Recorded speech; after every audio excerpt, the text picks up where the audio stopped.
Selamat pagi, shalom saudara sekalian yang telah ikut service online di Gereja Guiding Light. Pagi hari ini kita kembali datang di hadapan Tuhan, saudara. Kita mari sama-sama memuji menyembah Dia. Dan juga saya berdoa sabda firman Tuhan hari ini akan mendatangkan berkat dan kekuatan meneguhkan iman kita semua. Amin, saudara. Memang saat-saat ini adalah saat yang sukar, tetapi Tuhan yang setia akan terus mencukupi kebutuhan kita, saudara.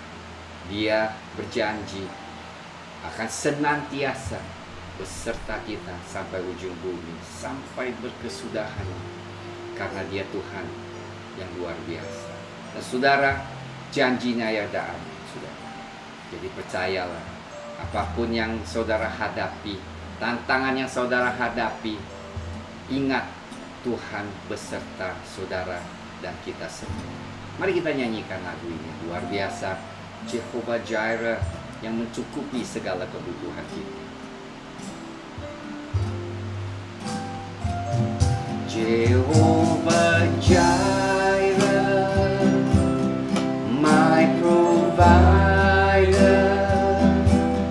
you are more than enough for me.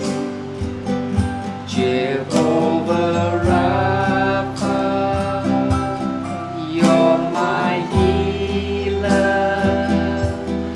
By your stripes I've been set free. Jehovah Shammah,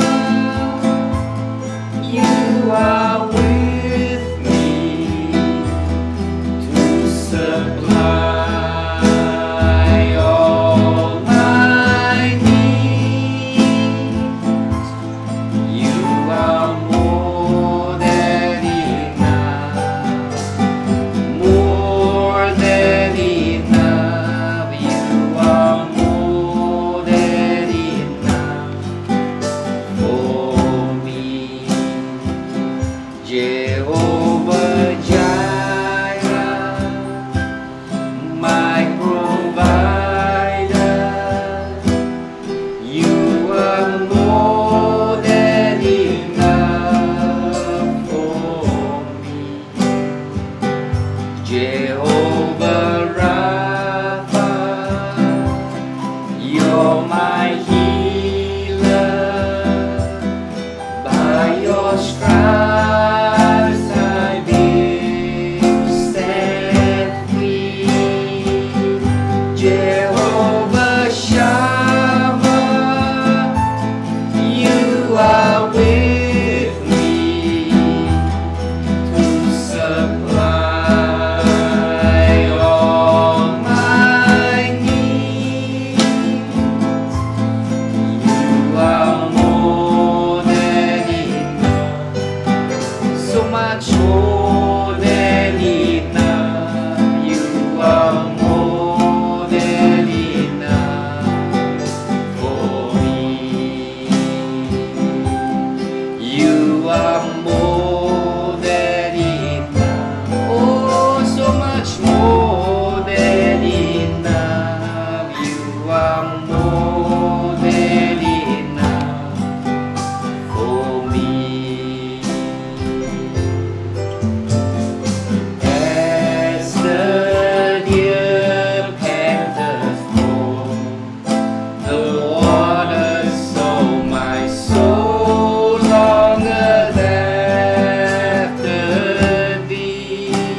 Semoga pujian ini menjadi berkat bagi saudara yang mendengarnya dan mengikut dalam pujian ini. Mari saudara, kini saatnya saya mengajak kita semua untuk mengambil perjamuan kudus. Silakan saudara siapkan roti dan anggur untuk kita sama-sama mengambil perjamuan kudus ini pagi hari ini. Amin. Oke, shalom saudara, mari kita siapkan hati kita untuk ambil perjamuan kudus pagi hari ini. Saya membacakan ayat yang ada di atas roti saya. Saya berdoa ini menjadi rema bagi saudari. Dikatakan, engkau berharga di mataku dan mulia, dan aku ini mengasihi engkau. Yesaya 43 ayat 4. Puji Tuhan saudara, ayat-ayat firman Tuhan begitu banyak, penuh dengan janji Tuhan yang luar biasa. Oleh sebab itu dalam keadaan yang sulit, saudara selalu ucapkanlah janji-janji Tuhan yang indah-indah ini. Ini bukan hanya untuk kita ucapkan, tetapi sesungguhnya inilah janji Tuhan yang Tuhan pasti genapi. Haleluya. Nah, saya ajak kita semua saudara mengangkat roti di tangan kanan kita dengan tinggi-tinggi, dan saya bacakan ayat firman Tuhan. Dikatakan pada malam waktu Tuhan Yesus diserahkan mengambil roti. Dan sesudah itu ia mengucap syukur atasnya, ia memecah-mecahkannya dan berkata, inilah tubuhku yang diserahkan bagi kamu. Perbuatlah ini menjadi peringatan akan aku. Bapa Surgawi, kami mengucap syukur atas perjanjian yang kekal. Bukan saja Tuhan, ini merupakan perjanjian di mana kami memperoleh keselamatan. Tetapi kami tahu pada saat kami ambil roti ini dan minum cawan, ada kuasa Tuhan. Di mana kuasa darah Tuhan Yesus menutup bungkus kami semua. Nah, kami memakannya di dalam nama Tuhan Yesus Kristus. Mari kita makan bersama.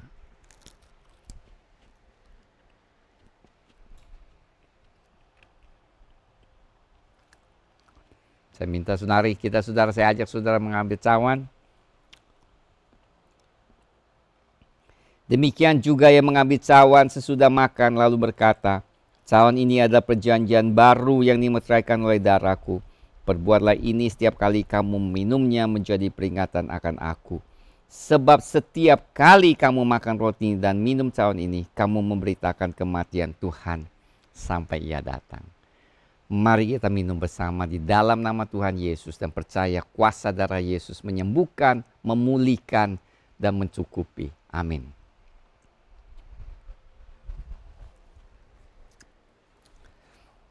Puji Tuhan saudara, hari ini kita akan lanjut apa yang kita sampaikan tentang surat Yudas. Sekalipun surat ini sangat singkat, tetapi cukup berbobot. Ya, karena Yudas mengutip banyak oknum di perjanjian lama, dan seringkali dengan satu dua kata patah mengandung isi yang amat mendalam, makna yang amat dalam saudara. Sehingga kita perlu menggunakan waktu untuk membahas ayat-ayat yang ditulisnya. Nah, kenapa saya mau lakukan demikian? Karena seperti saya katakan minggu lalu, bahwa Yudas ini adalah surat yang sangat relevan dengan zaman yang kita hidup saudara. Dan juga Yudas ini persis diletakkan sebelum kitab Wahyu, dan tentunya kitab Wahyu merupakan hari-hari tantangan di mana gereja Tuhan akan menghadapi. Maka Yudas ini pun sepertinya surat untuk mengingatkan kita, meneguhkan kita untuk menghadapi hari-hari yang akan datang saudara. Coronavirus ini yang melanda hampir seluruh dunia sesungguhnya mengubah segenap kehidupan kita.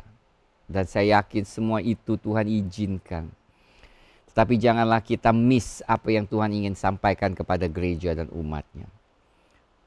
Yaitu mencerminkan bagaimana sekarang kita harus hidup dan menghadapinya. Bagaimana kita harus menjalin hubungan yang erat dengan Tuhan Yesus. Dan minggu lalu kita bahas tentang 3 perumpamaan atau 3 contoh yang Yudas tuliskan di dalam surat ini. Yaitu mereka yang sebenarnya sudah terpilih, sudah selamat, tetapi bisa kehilangan berkat Tuhan, saudara. Pada saat mereka tidak percaya, pada saat mereka meragukan Tuhan, pada saat mereka tidak lagi hidup di dalam kekudusan seperti malaikat-malaikat yang ditulisnya. Dan ini adalah contoh-contoh di mana, saudara, karena manusia memiliki kehendak yang bebas, ya. Pada satu saat kita memiliki suatu kehendak yang luar biasa mencintai Tuhan. Tapi kalau kita tidak memelihara hubungan ini dan hati kita, maka bisa pudar, saudara. Demikian juga di dalam satu hubungan suami istri dan anak-anak. Kalau kita tidak menjaganya, ya, kita tidak memeliharanya hubungan ini, kita pun bisa renggang, saudara. Dan tentunya kalau kita tidak hati-hati, ya, makin renggang dan bisa pisah, saudara, di dalam sebuah hubungan. Demikian juga dengan Tuhan Yesus, ya, dengan hubungan kita dengan Tuhan. Nah, ingat, Tuhan itu tidak pernah renggang terhadap kita. Tuhan itu mengasihi kita, dia tidak berubah dahulu, sekarang, sampai selamanya. Kasihnya sebelumnya waktu pada saat kita lahir baru sama-sama sekarang, bahkan mungkin dia lebih mengasihi kita pada saat ini. Kasihnya tidak berubah. Yang seringkali berubah adalah manusianya, saudara. Karena kita masih hidup di bumi ini, dan banyak tantangan dan banyak juga hal-hal yang perlu kita perhatikan.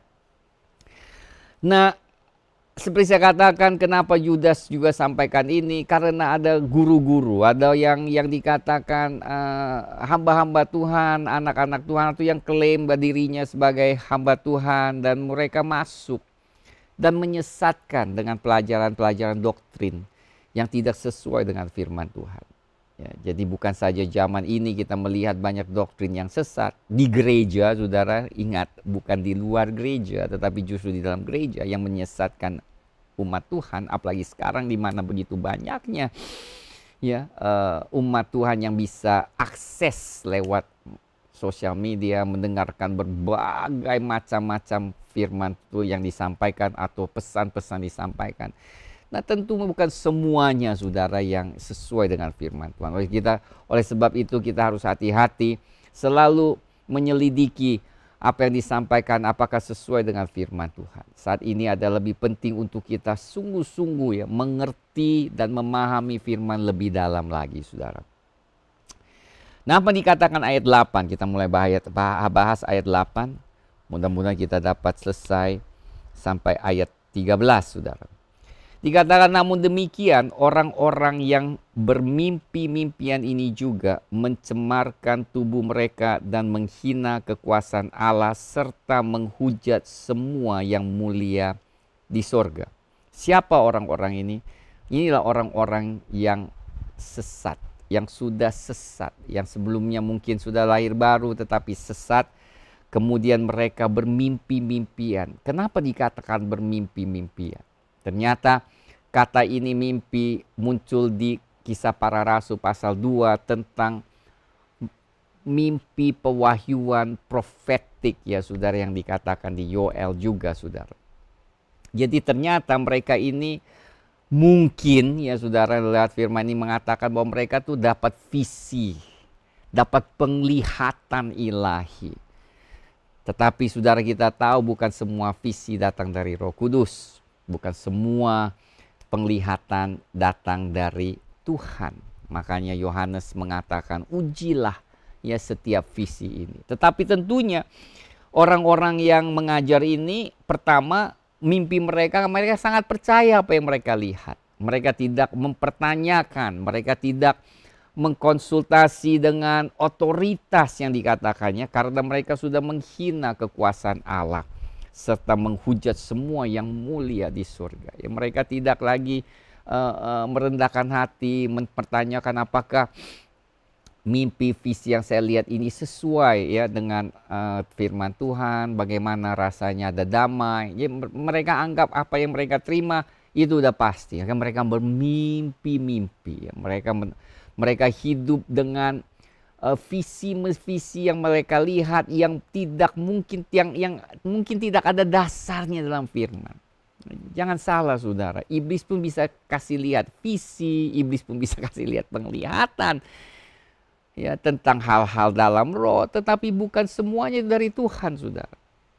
Ini adalah hal yang amat penting khusus di akhir zaman gereja-gereja karismatik melihat visi-visi yang tidak sesuai. Ya, contohnya yang cukup jelas bahwa kita tahu bahwa begitu banyak yang menyebutkan diri mereka nabi, membuatkan bahwa tentang Presiden Donald Trump akan menjadi presiden lagi, tetapi kenyataan tidak. Berarti salah ya, keliru saudara. Makanya ini hal yang harus kita perhatikan sangat ya. Bukan semua visi datang dari Tuhan. Haleluya. Dikatakan apa? Tetapi penghulu malaikat Mikael ketika dalam suatu perselisihan bertengkar dengan iblis mengenai mayat Musa, tidak berani menghakimi iblis itu dengan kata-kata hujatan, tetapi berkata, kiranya Tuhan menghardik engkau. Ini satu hal yang sangat luar biasa dan juga sangat mengherankan, dan saya mencari berapa pengertian, penjelasan, dan saya dapat satu hal yang luar biasa, bahwa Mikael itu tetap mengakui ya otoritas iblis saudara, sehingga dia tidak menghujat, dikatakan tidak berani menghujat sekalipun. Sudah dengar baik-baik, iblis itu adalah musuh Allah yang paling besar, paling jahat, sumber dari segala kejahatan, melakukan segala kejahatan. Mikael yang namanya malaikat, salah satu malaikat yang dekat dengan Tuhan, apa salahnya kalau dia menghardik dan melakukan hal? Tetapi lucunya di sini dijelaskan oleh Judas bahwa dia, Mikael, tetap menghormati otoritas.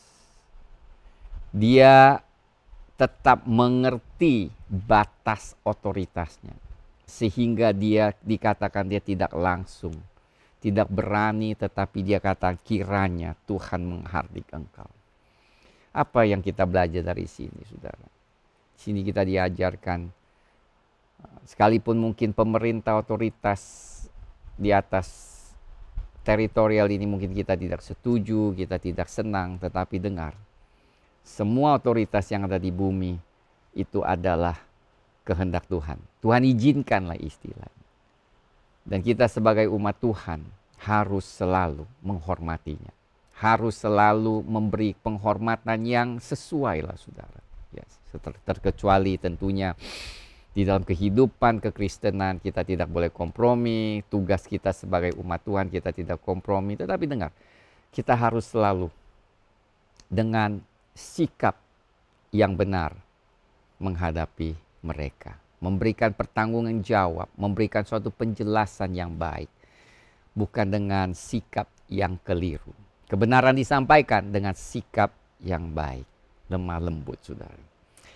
Nah, di sini katakan ayat 10, tetapi mereka, pengajar-pengajar yang palsu, mereka yang tersesat, mereka menghujat segala sesuatu yang tidak mereka ketahui. Dan justru apa yang mereka ketahui dengan nalurinya seperti binatang yang tidak berakal, itulah yang mengakibatkan kebinasan mereka. Mereka tidak tahu apa? Mereka tidak tahu tentang firman Tuhan yang sebenarnya. Mereka mengajarkan yang hal-hal yang tidak sesuai dengan firman Tuhan. Mereka tidak mengerti otoritas firman Tuhan, sehingga mereka lakukan hal-hal yang aneh. Menghujat,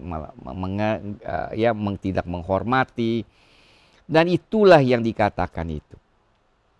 Mereka tidak berakal, tidak memikir matang, tetapi mereka melakukan segala hal yang bertentangan dengan kebenaran firman.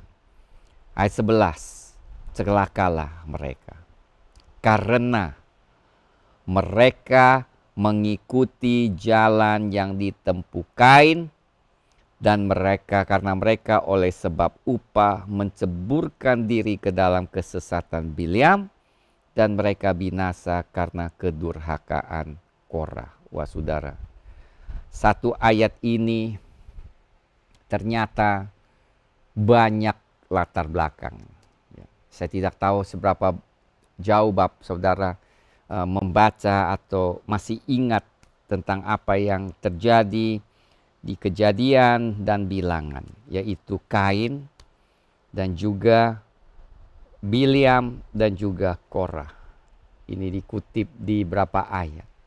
Yang pertama, saudara kalau mau lihat, yaitu terjadinya di Kejadian 4 ayat 3 sampai 8. Kain mempersembahkan persembahan yang hasil tanah, saudara, di mana sebenarnya bukan sebuah persembahan yang Tuhan tetapkan, yang di mana Tuhan berkenan. Ya, menurut beberapa pengertian bahwa Adam dan Hawa mengerti apa yang harus dipersembahkan untuk Tuhan terima, yaitu saudara, karena pada saat mereka jatuh dalam dosa, Allah sembelih seekor binatang, menutupi mereka dengan binatang itu, kulit binatang dengan darahnya.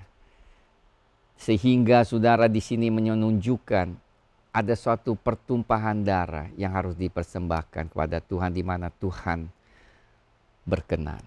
Tentunya Abel kita melihat dia mempersembahkan dari binatang-binatang yang ia miliki. Sehingga setiap kali dia persembahkan ada darah yang tertumpah. Itu udah menunjukkan Tuhan Yesus yang harus datang dan mati di atas kayu salib, yang menumpahkan darahnya bagi kita yang percaya, yang mau ditebus oleh Tuhan. Itulah sebabnya dari Kejadian, ya saudara, perbuatan Tuhan Yesus di atas kayu salib itu memiliki satu dasar yang amat mendalam. Ya. Dari Kejadian sudah kita lihat. Pada saat manusia jatuh dalam dosa, apa yang harus dilakukan Adam dan Hawa. Dan Kain ini tidak mau, atau saya tidak tahu kenapa, apakah dia tidak mengerti, apakah dia tidak, tapi menurut saya dia tahu apa yang dia harus persembahkan, tetapi dia tidak mau lakukan. Sehingga Abel yang mempersembahkan sesuai dengan apa yang Tuhan hendaki. Nah, dengar saudara, yang penting sekali di sini kita belajar. Apa sih yang Tuhan kehendaki di dalam kehidupan penyembahan kita, saudara? Bukan apa yang kita pikir Tuhan senang, tetapi apa sebenarnya yang Tuhan berkenan. Nah, tentunya Abel melakukan hal, mempersembahkan sesuatu yang berkenan di mata Tuhan. Apa yang terjadi? Kain melihat bahwa Abel itu diberkati, sehingga hatinya cemburu. Jelas bahwa berkat itu dapat dilihat, saudara. Ya, bukan saja bayangan mimpi-mimpi, tetapi nyata berkat Tuhan ada di atas saudaranya Habel. Sehingga Kain hanya mau melakukan kehendaknya, membunuh saudaranya. Ya, makanya di sini dikatakan sesuai dengan zaman kita, saudara, kita harus mengerti apa sih yang Tuhan kehendaki dalam kehidupan kita. Dan kedua, kita melihat di sini suatu contoh, yaitu siapa contohnya? Bileam, kesesatan Bileam. Bileam adalah seorang, boleh dikatakan nabi, yang cukup berkuasa dengan karunia-Nya. Ya, sebab diakui kalau dia memberkati maka orang itu diberkati, kalau dia kutuk orang itu dikutuki. Saudara, ini adalah suatu karunia yang luar biasa, yang sangat luar biasa, saudara. Tetapi Bileam, kenapa dia bisa menyimpang dari jalur Tuhan? Karena dikatakan kedurhakaan. Kesesatan itu sebenarnya dia serakah dengan upah-upah yang ditawarkan oleh Balak. Ini saudara, Balak itu tentunya gambaran orang yang hanya mau mencapai tujuannya dengan menggunakan uang, ya, untuk membeli, untuk mendapat kehendaknya dengan berbagai cara, saudara-saudara. Nah inilah saudara, kadang-kadang kita haruslah perhatikan cara kita untuk mendapatkan sesuatu. Ya. Bukan saja kita dapatkan sesuatu menjadi suatu kesaksian, tapi bukan sudah, tetapi caranya yang sesuai, yang tulus, kudus, dan benar untuk mendapatkan sesuatu. Itulah yang Tuhan menghendaki. Apa yang terjadi Bileam? Bileam tergiur, saudara. Tergiur oleh upah-upah sehingga melanggar perintah Tuhan. Dengan jelas Tuhan katakan jangan sampai engkau kutuk bangsa ini. Tetapi apa yang terjadi? Dia terpengaruh, ya. Dikatakan karena Balak memberi upah yang lebih besar, memberikan penghormatan yang lebih lagi, mengutus pembesar-pembesar datang untuk menghasut dia dan sebagainya. Dia goyah, saudara. Berapa banyak ya kita yang tergoyah, berubah prinsip kita yang kudus, yang benar, oleh karena keinginan, karena keserakaan, atau saya tidak tahu apalah yang dijanjikan. Nah, saudara, ini adalah hal yang sangat-sangat penting yang diberikan contoh. Dengar, Bileam itu adalah seorang nabi Tuhan yang mempunyai karunia yang luar biasa. Dan tentunya ketiga, kedurhakaan Korah. Korah yang melayani, saudara, di bait Allah pada zamannya Musa. Memiliki posisi yang cukup lumayan, saudara. Tetapi dia berontak. Berontak terhadap Musa dan kepemimpinannya. Berontak karena tidak setuju dengan apa yang disampaikan Musa. Mungkin dia tidak sadar atau dia tidak tahu bahwa apa yang Musa sampaikan sebenarnya itu juga sumbernya dari Tuhan. Tetapi dia tidak mau peduli. Dia terus melanggar, dia menolak sehingga terjadi suatu pemberontakan yang Tuhan tidak berkenan.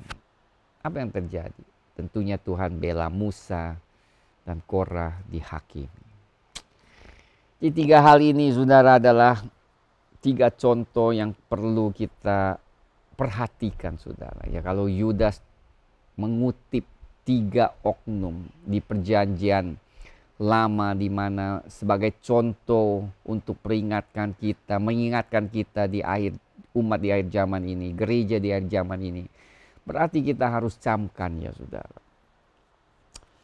Seringkali kita lebih senang mendengar hal-hal yang memotivasikan kita, yang enak-enak. Tapi kadang kita perlu memperhatikan pesan-pesan hamba-hamba Tuhan, ya, untuk kita tidak sampai jatuh terpleset di dalam kehidupan kita. Apa yang dikatakan ayat 11 berikutnya? Dikatakan, celakalah mereka. Celakalah mereka karena mereka mengikuti jalan yang bukan, dan apa mereka ini noda. Nah, sudah ayat 12, maaf, ayat 12. Mereka inilah noda dalam perjamuan kasih-Mu, di mana mereka tidak malu-malu melahap dan hanya mementingkan dirinya sendiri. Mereka bagaikan awan yang tak berair, yang berlalu ditiup angin. Mereka bagaikan pohon-pohon yang dalam musim gugur tidak menghasilkan buah, pohon-pohon yang terbantun dengan akar-akarnya dan yang mati sama sekali. Mereka bagaikan ombak laut yang ganas, yang membuikan keaiban mereka sendiri. Mereka bagaikan bintang-bintang yang baginya telah tersedia tempat di dunia. Kekelaman untuk selama-lamanya. Ada berapa terjemahan yang kurang begitu tepat, nanti kita akan bahas. Tetapi yang disampaikan ini adalah noda dalam perjamuan kasih-Mu. Ternyata apa artinya? Ini ada seperti batu karang yang ada tertutup di muka laut, saudara. Jadi mereka itu tertutup, tapi merupakan atau tersembunyi, tidak kelihatan, tetapi batu karang. Jadi kalau kapal itu lewat, bisa tertandas, bentur, dan kemudian tenggelam. Itu artinya mereka ini di luarnya kelihatan yang baik-baik, tetapi bahaya saudara. Mereka di dalam perjamuan satu fellowship, mereka tuh ada di dalam menjadi noda. Menjadi satu hal yang bisa membahayakan kehidupan rohani kita saudara. Itu yang dikatakan. Dan di mana mereka tidak malu-malu melahap dan hanya mementingkan diri sendiri. Semuanya saudara yang menjadi sesat selalu. Yaitu di ujung-ujungnya tidak lain adalah untuk kepentingan diri sendiri. Ya, ini sebenarnya akar dari segala sesuatu. Apa yang mereka lakukan pakai perkataan, kalau diselidiki lebih dalam, akhirnya apa? Akhirnya tetap untuk keuntungan pribadi, untuk diri sendiri. Bisa dikatakan indah, tetapi akhir-akhirnya untuk diri sendiri, bukan untuk kerajaan Tuhan. Nah inilah saudara, yang akhirnya kita tidak tahu setiap motif seseorang, tidak ada yang tahu.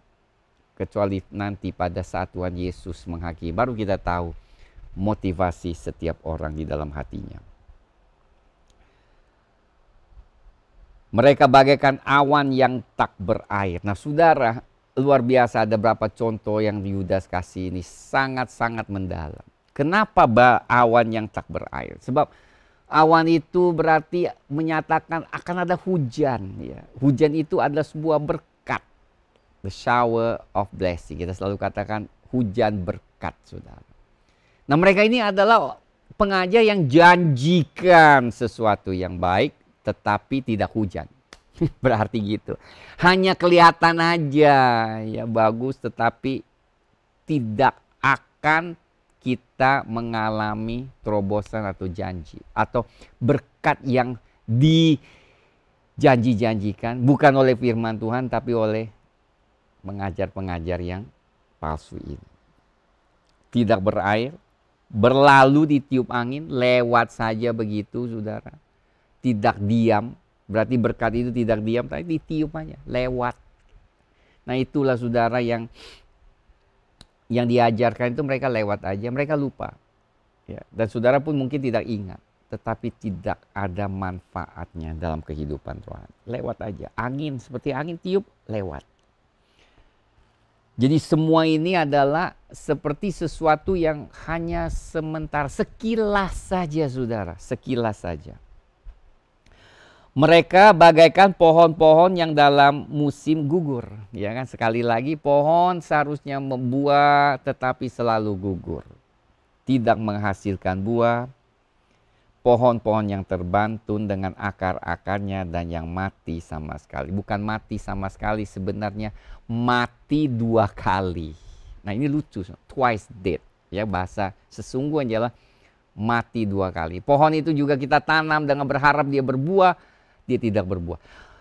Intinya apa yang dikatakan di sini adalah pengajaran-pengajar, doktrin-doktrin yang palsu tidak akan kita mengalami buahnya. Semua yang diajarkannya hanya sekilas, hanya kelihatannya bagus, tetapi tidak akan berbuah. Tidak akan kita lihat janjinya digenapi, karena janji itu bukan janji Tuhan, tetapi janji sang pengajar palsu itu, saudara.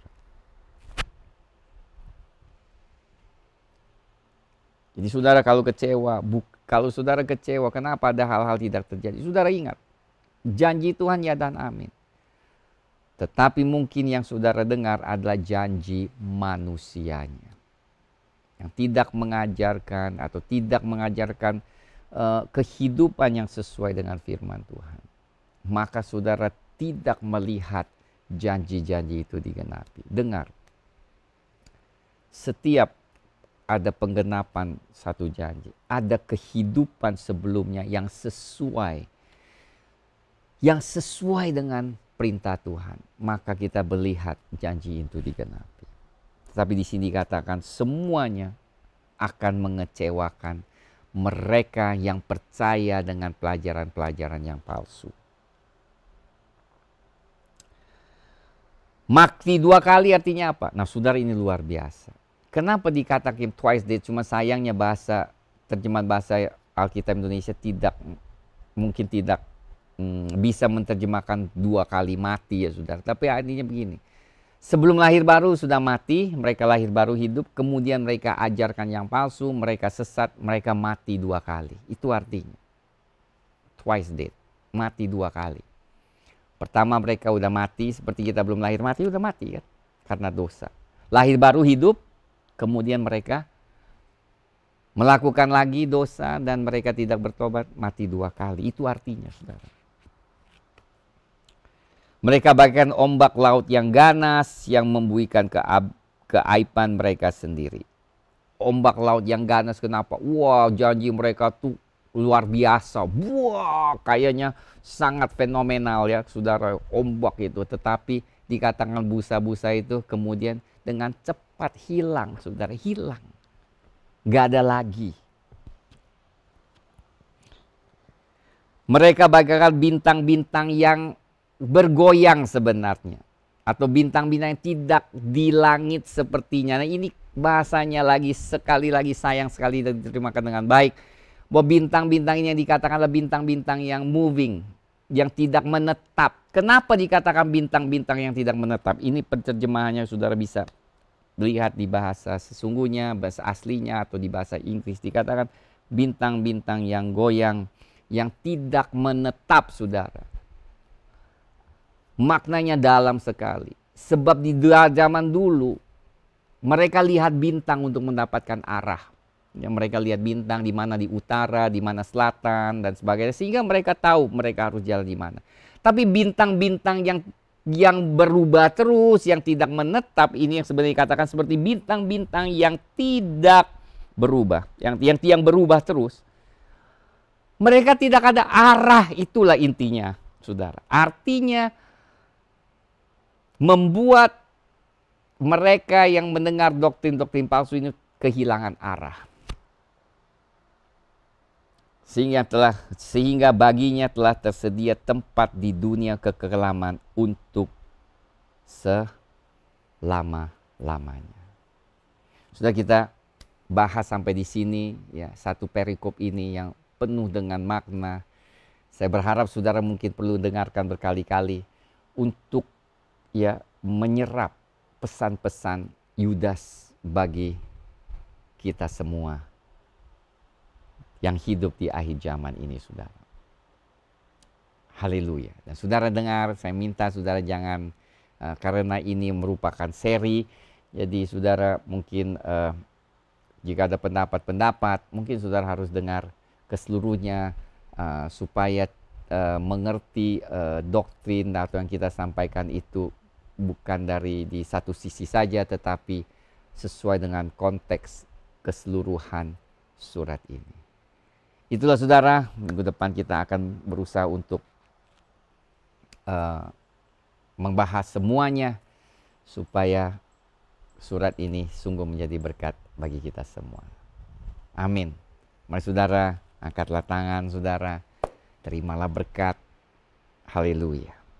Bagi Tuhan Yesus, bagi Allah, bagi Dia yang berkuasa menjaga supaya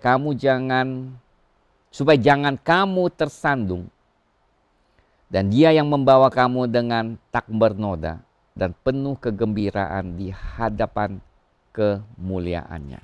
Allah yang esa juru selamat kita oleh Yesus Kristus Tuhan kita, bagi Dia adalah kemuliaan, kebesaran, kekuatan dan kuasa sebelum segala abad dan sekarang dan sampai selama-lamanya, memberkati saudara saat ini sampai Maranatha Tuhan Yesus datang kedua kali menjemput kita semua.